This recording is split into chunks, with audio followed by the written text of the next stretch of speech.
Hello friends, welcome to my English class room. ഈ ക്ലാസ്സിൽ നമ്മൾ ഡിസ്കസ് ചെയ്യാൻ പോകുന്നത് സെൻറ്റൻസുകളെ പരസ്പരം കണക്റ്റ് ചെയ്യുന്ന രണ്ട് രീതികളാണ് കോഓർഡിനേഷൻ ആൻഡ് സബോർഡിനേഷൻ. അതിലെ പ്രധാനപ്പെട്ട പ്രക്രിയയായിട്ടുള്ള കോഓർഡിനേഷനെ കുറിച്ചാണ്. എന്താണ് കോഓർഡിനേഷൻ? ഏതെല്ലാം രീതിയിലാണ് കോഓർഡിനേഷൻ എന്ന പ്രക്രിയയിലൂടെ സെൻറ്റൻസുകളെ നമ്മൾ പരസ്പരം കണക്റ്റ് ചെയ്യുന്നത് എന്നെല്ലാമാണ് വളരെ ലളിതമായിട്ട് നമ്മൾ ഈ ക്ലാസ്സിലൂടെ ഉദാഹരണ സഹിതം പഠിക്കാൻ പോകുന്നത്. ക്ലാസ്സിലേക്ക് പോകുന്നതിന് മുൻപ് ക്ലോസസ് എന്ന ടോപ്പിക്കിൽ നമ്മൾ ഇതിനു മുമ്പ് ക്ലാസ് ചെയ്തിട്ടുണ്ട്. അത് മനസ്സിലാക്കി പഠിച്ചവർക്ക് മാത്രമേ വളരെ എളുപ്പത്തിൽ എന്താണ് കോഓർഡിനേഷൻ എന്നും അതിലെ രീതികളും മനസ്സിലാക്കാൻ സാധിക്കുകയുള്ളൂ.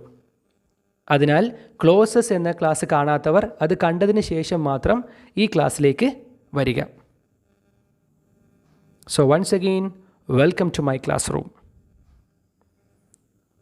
Coordination. Coordination of sentences is a grammatical strategy to communicate that the ideas in two or more independent clauses are equivalent or balanced. എവിടെയാണ് കോഓർഡിനേഷൻ ഉപയോഗിക്കുക എന്നുള്ളത് നമ്മൾ ക്ലോസസിൻ്റെ കാര്യത്തിൽ പറഞ്ഞിട്ടുള്ളതാണ്.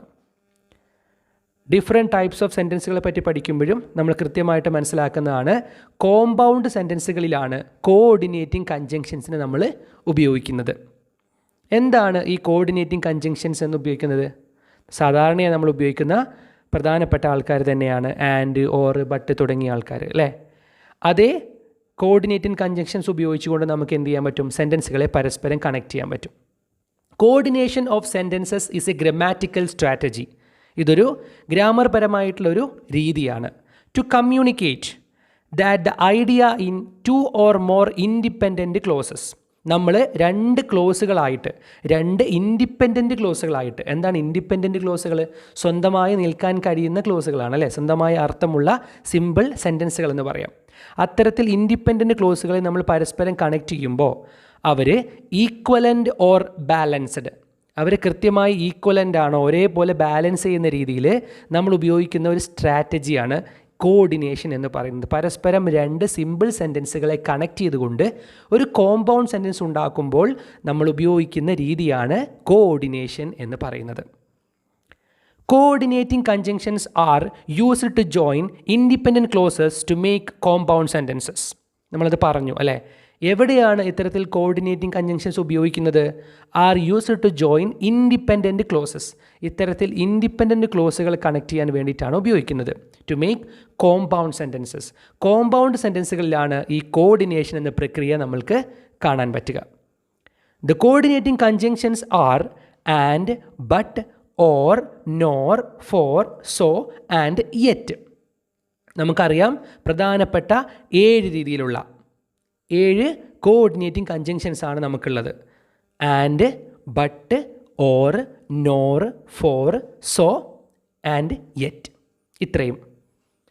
Each conjunction implies a slightly different meaning than the other.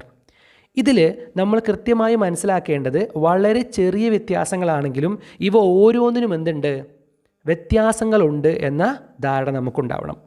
Each conjunction implies a slightly different meaning. വളരെ ചെറിയ രീതിയിലുള്ള വ്യത്യാസം ഇവ ഓരോന്നും തമ്മിലുണ്ട്. ചില വാക്കുകൾ തമ്മിൽ കൃത്യമായ വ്യത്യാസമുണ്ട്, എന്നാൽ ചിലർ തമ്മിൽ ചെറിയ രീതിയിലാണെങ്കിലും വ്യത്യാസമുണ്ട്. So it's important to choose the appropriate word for the relationship between the ideas being connected.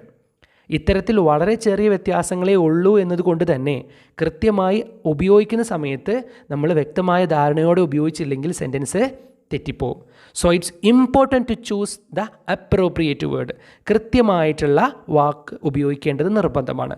Four the relationship between the ideas being connected. നമ്മൾ കണക്ട് ചെയ്യുന്ന ഐഡിയകൾ കൃത്യമായി മനസ്സിലാക്കാൻ വേണ്ടിയിട്ട് നമ്മൾ ശരിയായിട്ടുള്ള കോഓർഡിനേറ്റിംഗ് കൺജങ്ഷൻ ഉപയോഗിക്കേണ്ടത് അനിവാര്യമാണ് എന്നർത്ഥം. Conjunctive adverbs are also used to show sequence, contrast, cause and effect and other relationships. ഇനി കോർഡിനേറ്റിംഗ് കൺജങ്ഷൻസ് ഇത്തരത്തിൽ സെൻറ്റൻസുകളെ കണക്ട് ചെയ്യാൻ വേണ്ടി ഉപയോഗിക്കും നമ്മൾ പഠിച്ചു അല്ലേ. നമ്മുടെ കോമ്പൗണ്ട് സെൻറ്റൻസ് ഉണ്ടാക്കുന്ന സമയത്ത് ഉപയോഗിക്കുന്ന ആൾക്കാരാണ് കോർഡിനേറ്റിംഗ് കൺജങ്ഷൻസ് എന്ന് നമ്മൾ പഠിച്ചു. എന്നാൽ ഇതുപോലെ തന്നെ ഉപയോഗിക്കുന്ന മറ്റു രീതിയിലുള്ള വാക്കുകളാണ് കൺജക്റ്റീവ് ആഡ്വേർബ്സ് എന്ന് പറയുന്നത്. ഇത്തരത്തിൽ കണക്ട് ചെയ്യുന്ന കൺജക്റ്റീവ് ആയിട്ടുള്ള adverbs are also used to show sequences, ക്രമം കാണിക്കാൻ, ഒന്നിന് ശേഷം അടുത്തത് എന്ന ക്രമം കാണിക്കാൻ വേണ്ടിയിട്ട്. കോൺട്രാസ്റ്റ്, വൈരുദ്ധ്യങ്ങൾ കാണിക്കാൻ വേണ്ടിയിട്ട്. കോസ് ആൻഡ് എഫക്റ്റ്, കാര്യകാരണങ്ങൾ പറയാൻ വേണ്ടിയിട്ട്. ആൻഡ് അതർ റിലേഷൻഷിപ്പ്, മറ്റ് ബന്ധങ്ങളെ കാണിക്കാൻ വേണ്ടിയിട്ട് ഉപയോഗിക്കുന്ന മറ്റ് പ്രയോഗമാണ് കൺജക്റ്റീവ് ആഡ്വേർബ്സ് എന്ന് പറയുന്നത്. Some conjunctive adverbs are however, accordingly, furthermore, also, etcetera. നമ്മൾ സ്ഥിരമായി ഉപയോഗിക്കുന്നവരാണ് ഈ കൺജക്റ്റീവ് ആഡ്വേർബ്സ് എന്നുള്ളത് കൂടെ മനസ്സിലാക്കുക. ആരൊക്കെയാണ് ഇവർ? ഹൗഎവർ, അക്കോർഡിംഗ്ലി, ഫർദർമോർ, ആൾസോ എന്നൊക്കെ പറയുന്ന നമ്മുടെ പ്രയോഗങ്ങളാണ്. പരസ്പരം ബന്ധങ്ങൾ കാണിക്കാൻ വേണ്ടി ഉപയോഗിക്കുന്ന ആൾക്കാർ തന്നെയാണ് ഇവരും എന്ത് ചെയ്യുന്നുണ്ട്? ഇത്തരത്തിൽ സെൻറ്റൻസുകളെ കണക്ട് ചെയ്തിട്ട് കോമ്പൗണ്ട് സെൻറ്റൻസ് ആക്കാൻ വേണ്ടി നമ്മളെ സഹായിക്കുന്നവരാണ്. In most cases a semicolon is needed to connect two clauses with a conjunctive adverb. നമ്മളിനി ഈ സെൻറ്റൻസ് ആക്കി എഴുതുമ്പോൾ, ഒരു കംപ്ലീറ്റ് സെൻറ്റൻസ് ആക്കി എഴുതുമ്പോൾ ശ്രദ്ധിക്കേണ്ട കാര്യങ്ങളിലൊന്നാണ് most cases a semicolon is needed to connect two clauses with a conjunctive adverb. ഇത്തരത്തിൽ കൺജക്റ്റീവ് ആഡ്വേർബുകൾ ഉപയോഗിക്കുമ്പോൾ, അതായത് ഇത്തരത്തിൽ നമ്മൾ പറഞ്ഞ പോലെ ഹൗഎവർ, അക്കോർഡിംഗ്ലി, ഫർദർമോർ, ആൾസോ എന്നുള്ള ആൾക്കാരൊക്കെ അതുപോലത്തെ പ്രയോഗങ്ങളൊക്കെ നമ്മൾ ഉപയോഗിക്കുകയാണെങ്കിൽ തീർച്ചയായിട്ടും നമ്മൾ ഉപയോഗിക്കേണ്ട ഒരു പങ്ക്ച്വേഷൻ മാർക്കാണ് സെമികോളൻ. ഒരു സെമികോളൻ ഇട്ടതിന് ശേഷമാണ് ഇത്തരത്തിലുള്ള പ്രയോഗങ്ങൾ ഉപയോഗിക്കാറുള്ളത്. In a compound sentence all clauses remain independent. നമുക്കറിയാം കോമ്പൗണ്ട് സെൻറ്റൻസുകളിൽ എല്ലാ ക്ലോസുകളും എന്താണ്? Remain independent. തീർച്ചയായിട്ടും ഒറ്റയ്ക്ക് നിൽക്കാൻ കഴിയുന്ന ക്ലോസുകൾ മാത്രമേ കോമ്പൗണ്ട് സെൻറ്റൻസിലുള്ളൂ. നമുക്കറിയാം 2 ഒറ്റയ്ക്ക് നിൽക്കുന്ന ഇൻഡിപെൻഡൻ്റ് ആയിട്ടുള്ള ക്ലോസുകൾ ചേർത്ത് എഴുതുന്നതാണ് കോമ്പൗണ്ട് സെൻറ്റൻസ് അല്ലേ. They could stand on their own. അവർക്ക് എന്ത് ചെയ്യാൻ കഴിയും? ഒറ്റയ്ക്ക് തന്നെ നിൽക്കാൻ കഴിയും. അതുകൊണ്ട് തന്നെ അവർ പരസ്പരം കണക്ട് ചെയ്യുന്ന എന്തിനു വേണ്ടിയിട്ട് മാത്രമാണ്? അവരെ ബന്ധം എന്താണെന്ന് കാണിക്കാൻ വേണ്ടിയിട്ട് മാത്രമാണ് അല്ലേ. Each coordinating conjunction has it's on meaning. നമ്മൾ നേരത്തെ പറഞ്ഞതാണ്, ഓരോ കോർഡിനേറ്റിംഗ് കൺജങ്ഷനും കൃത്യമായ അതിൻ്റേതായിട്ടുള്ള അർത്ഥമുണ്ട്. നമ്മൾ വീണ്ടും കോർഡിനേറ്റിംഗ് കൺജങ്ഷൻസിനെ ഒന്നും കൂടെ പഠിക്കാൻ പോവാണ്. When you choose one, be sure that its meaning accurately expresses the relationship between the ideas that you want to convey. ഇനി ഓരോരുത്തരെയും ഇത്തരത്തിൽ നമ്മൾ ഉപയോഗിക്കുമ്പോൾ നമ്മൾ വളരെ വളരെ ശ്രദ്ധിച്ചിട്ട് വേണം ഉപയോഗിക്കാൻ. നമ്മൾ ഉദ്ദേശിക്കുന്ന അർത്ഥം തന്നെയാണ് സെൻറ്റൻസിന് വരുന്നത് എന്ന വ്യക്തമായ ധാരണയോടെയേ നമുക്ക് ഇത് ഉപയോഗിക്കാൻ പാടുള്ളൂ. വളരെ ചെറിയ ക്ലാസ് മുതൽ തന്നെ പഠിച്ചു വരുന്ന ആൾക്കാരാണ് നമ്മളിത് അല്ലേ. എന്ത് ആൻഡ്, ബട്ട്, ഓരൊക്കെ നമ്മൾ ചെറിയ ക്ലാസ് മുതൽ തന്നെ ഉപയോഗിക്കുന്നതാണ്. അതുകൊണ്ട് തന്നെ ഇത്തരത്തിൽ വളരെ ചെറിയ അർത്ഥം ഇവർ തമ്മിലുള്ളത് കൊണ്ട് തന്നെ സെൻറ്റൻസിൽ ഉദ്ദേശിക്കുന്ന ആ ഒരു കൃത്യത ഉണ്ടോ എന്നുള്ളത് നമ്മൾ വീണ്ടും വീണ്ടും ഉറപ്പ് വരുത്തേണ്ടതാണ്. വെൻ യു ചൂസ് വൺ, നമ്മൾ അതിൽ ഒന്നിന് സെലക്ട് ചെയ്യുമ്പോൾ ബി ഷുവർ, നമുക്ക് ഉറപ്പ് വേണം that its meaning accurately expresses, വളരെ കൃത്യമായിട്ടുള്ള അർത്ഥമാണ് നമ്മൾ ഉപയോഗിക്കുന്നത്. Relationship between the ideas that you want to convey, നമ്മൾ കൺവേ ചെയ്യുന്ന, നമ്മൾ ആശയവിനിമയം നടത്തുന്നത് കൃത്യമായിട്ടുള്ള കൺജങ്ഷൻ വെച്ചിട്ടാണോ എന്ന ധാരണ നമുക്കുണ്ടാവണം. അതിന് ബേസിക്കായിട്ട് നമുക്ക് വേണ്ടത് ഇവ ഓരോന്നിനെയും കൃത്യമായി ഏതെല്ലാം സാഹചര്യങ്ങളിലാണ് ഉപയോഗിക്കുക എന്ന അറിവാണ്. അതാണ് നമ്മൾ ഇവിടെ പറയാൻ പോകുന്നത്. ഓരോ കോർഡിനേറ്റിംഗ് കൺജങ്ഷനെയും നമുക്കൊന്നും കൂടെ ഡീറ്റെയിൽ ആയിട്ടൊന്ന് പരിചയപ്പെടാം. First one, and means addition. And എപ്പോഴാണ് ഉപയോഗിക്കുക? അഡീഷന് വേണ്ടിയിട്ടാണ് അല്ലേ, കൂട്ടിച്ചേർക്കാൻ വേണ്ടിയിട്ടാണ്. ഒരു കാര്യം പറഞ്ഞ് ഒരു കാര്യം കൂടെ കൂട്ടിച്ചേർക്കാൻ വേണ്ടിയിട്ടാണ് നമ്മൾ ആൻഡ് എന്ന പ്രയോഗം ഉപയോഗിക്കേണ്ടത്. Next one, but. But and yet അല്ലേ, കാരണം രണ്ടും നമുക്ക് ഒരേ അർത്ഥത്തിൽ ഉപയോഗിക്കുന്നു എന്ന് പറയാം. ബട്ട് എന്ന പ്രയോഗവും യെറ്റ് എന്ന പ്രയോഗവും നമുക്ക് ഏകദേശം ഒരേ അർത്ഥത്തിൽ ഉപയോഗിക്കാം. മീൻ കോൺട്രാസ്റ്റ്. എന്താണ് ഇവിടെ? കോൺട്രാസ്റ്റ് ആണ് കാണിക്കുന്നത്. കോൺട്രാസ്റ്റ് എന്ന് പറഞ്ഞാൽ എന്താണ്? വൈരുദ്ധ്യമാണ് അല്ലേ. ബട്ടും യെറ്റും ഉപയോഗിക്കുന്നത് ഒരു വൈരുദ്ധ്യം, ഒരു കാര്യം പറഞ്ഞിട്ട് അതിൻ്റെ ഒരു വിപരീത കാര്യം പറയാൻ വേണ്ടിയിട്ടാണ് നമ്മൾ ഇത്തരത്തിൽ ബട്ട് ഓർ യെറ്റ് ഉപയോഗിക്കുന്നത്. Next one, for. For means reason or choice. For എപ്പോഴാണ് നമ്മൾ ഉപയോഗിക്കേണ്ടത്? ഒരു റീസൺ, ഒരു കാര്യകാരണം പറയും, ഒരു കാരണം പറയുന്ന സമയത്താണ് നമ്മൾ ഫോർ ഉപയോഗിക്കുന്നത് അല്ലേ.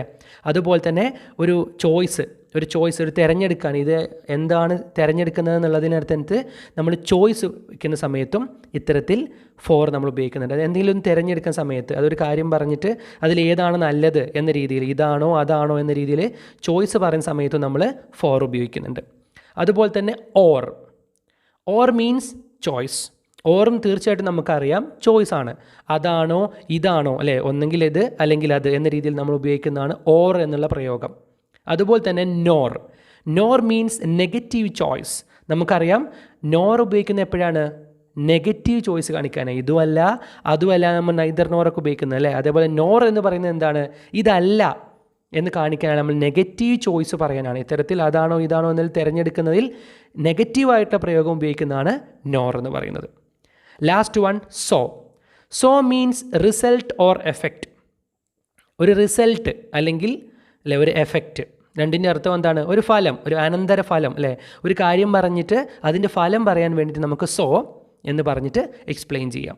ഇത്തരത്തിൽ and, but, for, or, nor, so, yet, ഈ എല്ലാ പ്രയോഗങ്ങളുടെയും കൃത്യമായിട്ടുള്ള അർത്ഥം നമ്മൾ അറിഞ്ഞിരിക്കണം. അവ കൃത്യമായി ഉപയോഗിക്കുകയും സെൻറ്റൻസിനെ കൃത്യമായ രീതിയിൽ നമ്മൾ പ്ലേസ് ചെയ്യുകയും വേണം എന്നാണ് ഇവിടെ പറയുന്നത്. If a coordinating conjunction is used to join two independent clauses, put a comma before the conjunction. ഇനി ഇത് നമ്മൾ സെൻറ്റൻസ് ആക്കി എഴുതുന്ന സമയത്ത് നമ്മൾ ശ്രദ്ധിക്കേണ്ട കാര്യങ്ങൾ, അതിൽ നമ്മൾ ഉപയോഗിക്കേണ്ട പങ്ക്ച്വേഷൻ മാർക്കുകളെ കുറിച്ചാണ് ഇവിടെ പറയുന്നത്. If a coordinating conjunction is used to join two independent clauses, നമ്മൾ രണ്ട് ഇൻഡിപെൻഡൻറ്റ് ക്ലോസുകളെ കണക്ട് ചെയ്തിട്ട് ഒരു കോമ്പൗണ്ട് സെൻറ്റൻസ് ഉണ്ടാക്കാൻ പോകാമെന്ന് വിചാരിക്കുക. ആ സമയത്ത് നമ്മളൊരു കോർഡിനേറ്റിംഗ് കൺജങ്ഷനാണ് ഉപയോഗിക്കുന്നത്. ഇപ്പോൾ പറഞ്ഞ പോലെ ആൻഡോ, but, yet, for, or, nor, so ഇവയിൽ ഒരാളെയാണ് ഉപയോഗിക്കുന്നതെന്ന് വിചാരിക്കുക. അങ്ങനെയാണെങ്കിൽ put a comma before the conjunction. ഈ കൺജങ്ഷൻ ഉപയോഗിക്കുന്നതിന് മുൻപായിട്ട് നമ്മളൊരു കോമ ഇട്ടിരിക്കണം. സെൻറ്റൻസ് നോക്കൂ, എക്സാമ്പിൾ നോക്കുമ്പോൾ കൃത്യമായിട്ട് മനസ്സിലാവും. Lily loves children, comma, so she wants to be a school teacher. കൃത്യമായിട്ട് നമുക്ക് കാണാം സോ എന്നാണ് ഇവിടെ ഉപയോഗിച്ചിരിക്കുന്നത്. ആദ്യം പറഞ്ഞിരിക്കുന്നു അതിൻ്റെ ഒരു റിസൾട്ടായിട്ട് അല്ലെ, അതിൻ്റെ ഒരു ഫലമായിട്ടാണ് ബാക്കി പറയുന്നത്. ലിലി ലവ്സ് ചിൽഡ്രൻ, ലില്ലിക്ക് കുട്ടികളെ ഭയങ്കര ഇഷ്ടമാണ്. So she wants to be a teacher, അതുകൊണ്ട് അല്ലേ അവൾക്കൊരു ടീച്ചർ ആവണം. സോ കൃത്യമായി ഫസ്റ്റത്തെ പ്രയോഗം പറഞ്ഞതിന് ശേഷം ഒരു കോമ ഇട്ടിട്ട് സോ എന്ന് പറഞ്ഞിരിക്കുന്നു. ഇവിടെ കോർഡിനേറ്റിംഗ് കൺജങ്ഷൻ ഉപയോഗിച്ചിരിക്കുന്നു. ഇത്തരത്തിൽ കോർഡിനേറ്റിംഗ് കൺജങ്ഷൻസ് ഉപയോഗിക്കുകയാണെങ്കിൽ രണ്ട് ക്ലോസുകളെ കണക്ട് ചെയ്തിട്ട്, ഇൻഡിപെൻഡൻറ്റ് ക്ലോസുകളെ കണക്ട് ചെയ്തിട്ട് ഒരു കോമ്പൗണ്ട് സെൻറ്റൻസ് ഉണ്ടാക്കുന്ന സമയത്ത് കോർഡിനേറ്റിംഗ് കൺജങ്ഷന് മുമ്പായിട്ടൊരു കോമ ഇടേണ്ടതാണ്. Next point, if a conjunctive adverb or a transitional phrase is used, use a semicolon or a period before the adverb or transitional phrase and a comma after. ഇനി ഇതിൻ്റെ കൂടെ തന്നെ മനസ്സിലാക്കേണ്ട ഒരു കാര്യമായതുകൊണ്ട് വളരെ പ്രധാനത്തോടെ പറയാണ്, ഇഫ് എ കൺജക്റ്റീവ് ആഡ്വർബ്, നമ്മൾ നേരത്തെ പറഞ്ഞ പോലെയുള്ള ഹൗഎവർ, അക്കോർഡിംഗ്ലി, ഫർദർ മോർ എന്നൊക്കെ തോന്നുന്ന ആ രീതിയിലുള്ള പ്രയോഗങ്ങൾ ഏതെങ്കിലും ഇത്തരത്തിൽ കണക്ട് ചെയ്യാൻ ഉപയോഗിക്കുകയാണെങ്കിൽ കൺജക്റ്റീവ് ആഡ്വർബുകളാണ് അവരെ പറയുക അല്ലേ. അങ്ങനെയുള്ള വാക്കുകളാണ് ഉപയോഗിക്കുന്നതെങ്കിൽ, or a transitional phrase. Transitional phrase എന്ന് പറയുന്നത് മറ്റൊരു രീതിയിലുള്ള പ്രയോഗങ്ങളാണ്. അതായത് in addition, in the same way എന്നൊക്കെ പറഞ്ഞിട്ടുള്ള ഫ്രേസുകൾ കണക്ട് ചെയ്യാൻ ഉപയോഗിക്കുന്ന മറ്റു രീതിയിലുള്ള ഫ്രേസുകളെയാണ് ട്രാൻസിഷണൽ ഫേസുകൾ എന്ന് പറയുന്നത്. സോ ഇത്തരത്തിലുള്ള ഫ്രേസുകൾ ഉപയോഗിക്കുകയാണെങ്കിലും നമ്മൾ എന്ത് ചെയ്യണം, use A semi colon or A period. സാധാരണ രീതിയിൽ ഉപയോഗിക്കുന്ന ഒരു സെമി കോളനാണ് അല്ലെ, നമുക്കറിയാം ഒരു കുത്ത് ഒരു കോമ, അതാണ് സെമി കോളൻ. ഒരേ പീരിയഡ് എന്ന് പറയുന്നത് ഫുൾ സ്റ്റോപ്പാണ്. എന്നാൽ അതേ കേസിൽ നമ്മൾ ഫുൾ സ്റ്റോപ്പ് എഴുതാറില്ല. കാരണം നമ്മൾ ഇത്തരത്തിലുള്ള കോമ്പൗണ്ട് സെൻറ്റൻസുകൾ എഴുതുമ്പോൾ തീർച്ചയായിട്ടും ഫുൾ സ്റ്റോപ്പ് ഇല്ല. എന്നാൽ അല്ലാത്ത രീതിയിൽ ഫുൾ സ്റ്റോപ്പ് എഴുതാം. സാധാരണ രീതിയിൽ ഒരു സെമി കോളനാണ് ഉപയോഗിക്കേണ്ടത് before the adverb or transitional phrase. ഇത്തരത്തിൽ ആഡ്വർബോ ട്രാൻസിഷണൽ ഫ്രേസോ വരുന്നതിന് മുൻപായിട്ട് ഒരു സെമി കോളൻ ഇടണം അല്ലെ, ഒരു കുത്ത് കോമ ഇടണം. എന്നിട്ട് എന്ത് ചെയ്യണം, ആഡ്വർബോ ട്രാൻസിഷണൽ ഫ്രേസോ ഉപയോഗിക്കണം. എന്നിട്ടോ ആൻഡ് എ കോമ ആഫ്റ്റർ, ഈ പ്രയോഗം ഉപയോഗിച്ചതിന് ശേഷം എന്ത് ചെയ്യണം, ഒരു കോമയും ഇടണം എന്നർത്ഥം. എക്സാമ്പിൾ നോക്കാം, അപ്പോൾ നമുക്ക് വ്യക്തമായിട്ട് മനസ്സിലാവും. Harry is not a morning person, semicolon, therefore comma, he does not like to get up at 5 AM. രണ്ട് കാര്യങ്ങളാണ് പറയുന്നത് അല്ലേ, രണ്ട് ക്ലോസുകളാണ് പറയുന്നത്. ഇവിടെ കണക്ട് ചെയ്തിരിക്കുന്നത് ദെർഫോർ എന്ന കൺജക്റ്റീവ് ആഡ് ഉപയോഗിച്ചിട്ടാണ് അല്ലേ, കൺജക്റ്റീവ് ആഡ്വർബാണ്. ദെർഫോർ എന്ന് പറയുന്ന പ്രയോഗമാണ് ഉപയോഗിച്ചിരിക്കുന്നത്. കൃത്യമായിട്ട് നിങ്ങൾക്ക് കാണാം ദെർഫോറിന് മുൻപായിട്ട് ഒരു സെമി കോളനും ശേഷമായിട്ട് ഒരു കോമയുമുണ്ട്. അതായത് ഇത്തരത്തിൽ ട്രാൻസിഷണൽ ഫ്രേസോ അതല്ലെങ്കിൽ കൺജക്റ്റീവ് ആഡ്വർബോ ഉപയോഗിക്കുകയാണെങ്കിൽ, അതായത് നമ്മൾ നേരത്തെ പറഞ്ഞ പോലെ കോർഡിനേറ്റിംഗ് കൺജങ്ഷൻ അല്ല ഉപയോഗിക്കുന്നതെങ്കിൽ നിങ്ങൾക്ക് എന്ത് ചെയ്യാം, മുൻപേ ആയിട്ട് ഒരു സെമി കോളനും ശേഷമായിട്ടൊരു കോമയും യൂസ് ചെയ്യാം. എന്നാൽ സാധാരണ രീതിയിൽ നിങ്ങൾ കോർഡിനേറ്റിംഗ് കൺജങ്ഷൻ ആണ് ഉപയോഗിക്കുന്നതെങ്കിൽ ജസ്റ്റ് ഒരു കോമ മാത്രം മുൻപേ ഇടുക. ഇത്തരത്തിൽ നമ്മൾ കോർഡിനേറ്റിംഗ് കൺജങ്ഷൻസ് ഉപയോഗിക്കുന്നതിന് മുൻപായിട്ട് ഒരു കോമ ഇടുക. അതാണ് സാധാരണയായിട്ടുള്ള ബേസിക് ആയിട്ടുള്ള രീതി. കോർഡിനേഷൻ എന്ന ടോപ്പിക്കിനെ കുറിച്ച് ഒരു ചെറിയ ധാരണ എല്ലാവർക്കും ലഭിച്ചിട്ടുണ്ടാവുമെന്ന് വിശ്വസിക്കുകയാണ്.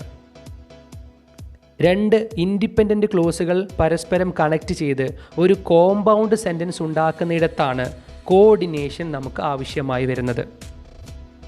അങ്ങനെ നമ്മൾ കണക്റ്റ് ചെയ്യുന്ന രീതിയാണ് കോർഡിനേറ്റിംഗ് കൺജങ്ഷൻസ് ഉപയോഗിക്കുന്നു, അതുപോലെ തന്നെ കൺജക്റ്റീവ് ആഡ്വർബ് ഉപയോഗിക്കുന്നു, അതുപോലെ ട്രാൻസിഷണൽ ഫ്രേസുകളും ഉപയോഗിക്കുന്നു. പ്രധാനമായിട്ടും നമ്മൾ പഠിച്ചിരിക്കേണ്ടത് കോർഡിനേറ്റിംഗ് കൺജങ്ഷൻ തന്നെയാണ്. And, but, yet, for, or, nor, so തുടങ്ങിയവയാണ് ഇത്തരത്തിലുള്ള കോർഡിനേറ്റിംഗ് കൺജങ്ഷൻസ്. ഇവയെപ്പറ്റി നമ്മൾ കൂടുതലായിട്ട് പറഞ്ഞപ്പോൾ മനസ്സിലാക്കേണ്ടതാണ്, സെൻറ്റൻസിൽ എഴുതുമ്പോൾ ഈ കൺജങ്ഷൻസ് എഴുതുന്നതിന് മുൻപായിട്ട് എന്ത് ചെയ്യണം, ഒരു കോമ ഇട്ടിരിക്കണം.